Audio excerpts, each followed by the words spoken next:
Well, howdy there, Internet people. It's Bo again. So, today we are going to talk about Michigan and developments and electors and how it appears that there are a whole bunch of developments occurring at one time and how they may intersect later. And we'll go through what we know and what we don't, because there's a lot of information that has come out, but there is also a lot of information that is still kind of absent, at least at time of filming. And we'll try to fill in some of the gaps. Okay, if you missed the news, the Attorney General in Michigan has announced charges against 16 of the people who were, quote, fake electors.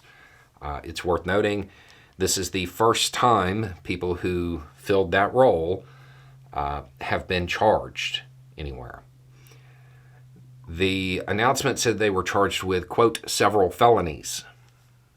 We'll try to gauge what that means here in a minute. The Attorney General said that it was part of a desperate, quote, attempt to undermine democracy, quote.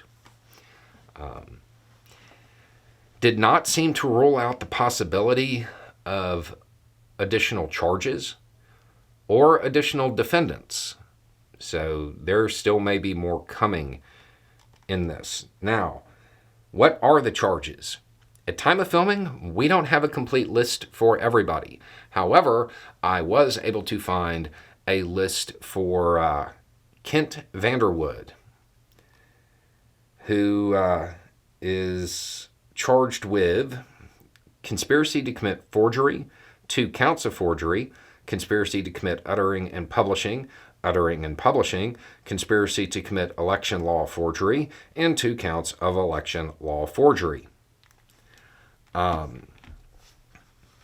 Those are pretty serious charges. Now, there is a statement saying they are facing a maximum of 14 years. A whole bunch of questions have come in about that. The answer is, I don't know. I am not familiar with Michigan's sentencing habits the way I am the federal government. I have no idea.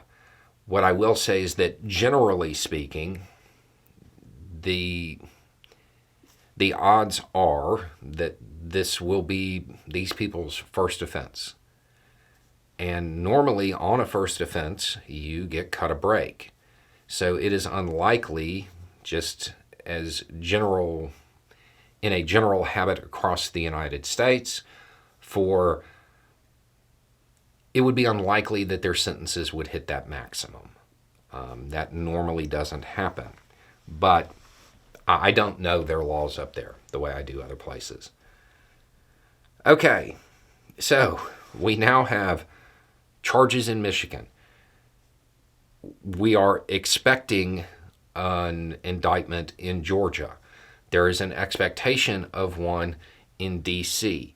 It is worth remembering that the fake elector thing, that's part of Georgia as well, but we don't know if that's rolled into what's going on currently. We've talked about the fact that there have been signs that other states are looking into this scheme. So there may be more coming in different locations with different electors. These were the first charged. I don't anticipate them being the last. There will probably be more.